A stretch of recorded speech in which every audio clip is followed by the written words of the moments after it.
ભારે ચર્ચાસ્પદ બનેલી ભરૂચ દૂધ ધારા ડેરીની ચૂંટણી બાદ આજરોજ પ્રમુખ તરીકે ઘનશ્યામ પટેલ પુનઃ બિનહરીફ વિજેતા થયા છે, તો ઉપપ્રમુખ તરીકે સંજયસિંહ રાજ તથા નર્મદાબેન વસાવાની વરણી કરવામાં આવી છે।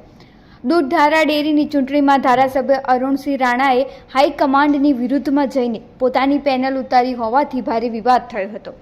જોકે તેમ છતાં ઘનશ્યામ પટેલની પેનલનો વિજય થયો હતો, જે બાદ આજરોજ દૂધધારા ડેરીના પ્રમુખ અને ઉપપ્રમુખની ચૂંટણી અધિકારી એસડીએમ મનીષા મનાણીની અધ્યક્ષતામાં અને ભાજપ જિલ્લા પ્રમુખ પ્રકાશ મોદીની ઉપસ્થિતિમાં ચૂંટણી યોજાઈ હતી, જેમાં ફરી એક વખત ઘનશ્યામ પટેલ પુનઃ પ્રમુખ તરીકે બિનહરીફ વિજેતા જાહેર કરાયા હતા।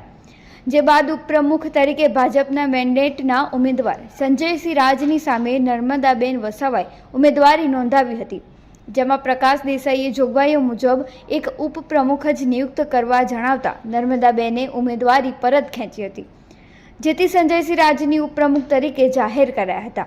જોકે તે બાદ બોર્ડ ઓફ ડિરેક્ટરોએ નર્મદાબેનને પણ ઉપપ્રમુખ તરીકે નિયુક્ત કરતા 2 ઉપપ્રમુખ નિયુક્ત કરાયા હતા, જેને સમર્થકોએ જયઘોષ સાથે વધાવી લીધું હતું। ભરૂચ દૂધધારા ડેરીનું સુકાન ફરી સંભાળતા ઘનશ્યામભાઈ પટેલે આભાર વ્યક્ત કરવા સાથે પશુપાલકો માટે વૈજ્ઞાનિક ઢબે પશુપાલન માટેની વ્યવસ્થા કરવા તેમજ સાબરકાંઠાની જેમ લોકો અહીં પશુ ખરીદવા આવે તેવું કરવાની ઈચ્છા વ્યક્ત કરી હતી। ભરૂચની દૂધધારા ડેરીનું સુકાન પુનઃ ઘનશ્યામભાઈ પટેલે સંભાળતા તેઓના સમર્થકોમાં ખુશીની લાગણી પ્રસરી જવા સાથે હારતોરા કરી અભિનંદનની વર્ષા કરી હતી। આપણે નહીં બનાવો, બાયલો જ બનાવેલો છે। બોર્ડને બી કોઈ સત્તા નહીં, આપણને કોઈ સત્તા નહીં ભાઈ કે 3 કે 4 કરી શકીએ। નહીં, આજે તો એક જ થશે, બાયલો જ એક છે એટલે એક જ થશે, બીજું નહીં થાય। પ્રક્રિયાની ભાઈ રામ મેડમ, તમને મારી વિનંતી છે, પ્રક્રિયા જે બોલતી હોય એ કરો। એકનું ફોર્મ આજે વિડ્રોલ થાય કાં તો એકનું પાસ થાય, એકનું ફેલ થાય। ના એટલે હમણાં જાહેર કરો ને, કરી લેશો તમારે થોડું કરો, ચૂંટણી અધિકારીએ કરવાનું ભાઈ। આપણે તો એમને કહો, તમે ચૂંટણી અધિકારી નથી।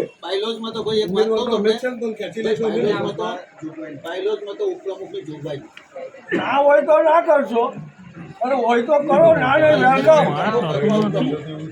આજરોજ દૂધધારા ડેરી ખાતે પ્રમુખ અને ઉપપ્રમુખની ચૂંટણી માટે હું અહીંયા હાજર થઈ છું। પ્રમુખ પદ માટે આજે જે ફોર્મ ભરાયું છે એમાં ઘનશ્યામભાઈ જીવાભાઈ પટેલ જે ઉમેદવાર તરીકે હાજર થયા હતા અને એક જ ફોર્મ ભરાયું છે, એટલે આપણે એમને અધ્યક્ષ તરીકે જે દરખાસ્ત આવી છે એ પ્રમાણે અધ્યક્ષ તરીકે એમને રાખીએ છીએ। અને ઉપપ્રમુખ માટે સંજય કુમાર રાજ એમનું ફોર્મ ભરાયું હતું ને એમને ઉપપ્રમુખની ચૂંટણી માટે એ હાજર રહ્યા હતા અને એમને આપણે ઉપપ્રમુખ તરીકે ચૂંટીએ છીએ। જનતા પાર્ટી અમે કાર્યકર છે સૌ।